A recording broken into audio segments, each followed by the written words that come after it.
everyone! Welcome again sa aking YouTube channel and then sa aking Facebook page. Ito po, mayroong nagpa-guide po sa atin mamili po ng dump truck ha. At si Sir, at pinsan po niya ang bibili ng dump truck na taga Bacolod ha.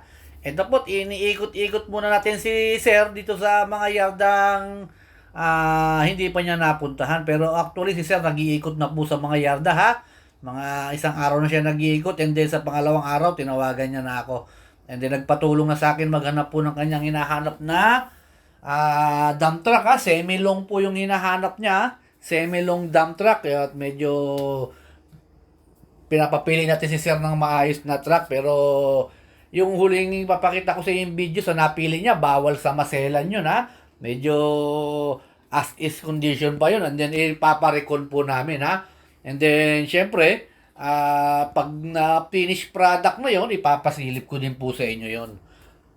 Ang unit po na napili po ni Sir, ayan, marami kaming dump truck na pinuntahan. Actually, hindi lang po itong yarda ang pinuntahan namin, madami po ha.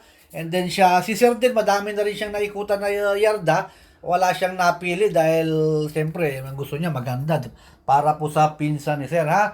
Tiga Bacolod po sila ha, tiga Bacolod. And then ito po, si Sir na rin ang magdi-deliver daw ng truck niya pag nabili ng, pag na-reserve na po. Ayan po si Sir, oh. Namimili po si Sir truck. Maganda po lahat ng pinakita kong truck sa kanya. And then syempre, may nakuha namin, pare-recon pa namin, ha. Ang importante lang naman, maganda ang makina, chassis, siya yung body, walang problema naman yung body. Kahit sira-sira ang body, madali naman pong ayusin, ha. Ang importante lang talaga ay sa makina. Mechanical inline po ang hinahanap ni Sir ha. At kaya medyo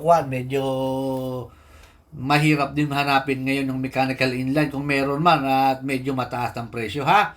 At tulad po itong titignan niya 6WF1 po na ito na 10-wheeler butterfly boom po ito. Sariwang-sariwa po itong unit na ito. Kaso nga lang medyo mataas po presyo nito ha. Medyo mataas po ang offer sa kanya ng dealer ha, at may mga hino rin po na dump truck dito, mga butterfly boom, mga sariwa din po. Ayan o, hino lang po yan ha, hino.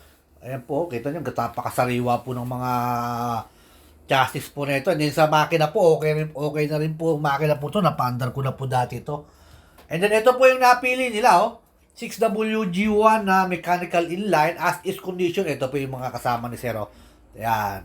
Ayan sila, ito po yung napili nila truck. And then medyo pag na-finish product po ito, saka ko napapasilip po sa inyo ng kabuuan ha. Ito po yung makina po nito 6WG1 na mechanical inline semi-long dump truck po yan. Semi-long ha, as is condition pa po, maganda po yung makina po nito, kita nyo naman Talagang wala po siyang leak ha, walang leak. Nung pinaandar po namin to, okay din, okay na, alright pa ha.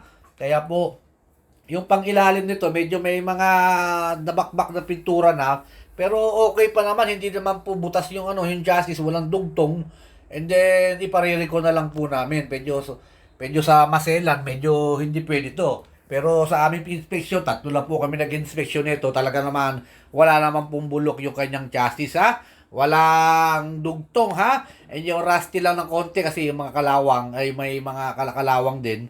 Siyempre, hindi naman mawawala sa surplus Japan yung may mga kalakalawang.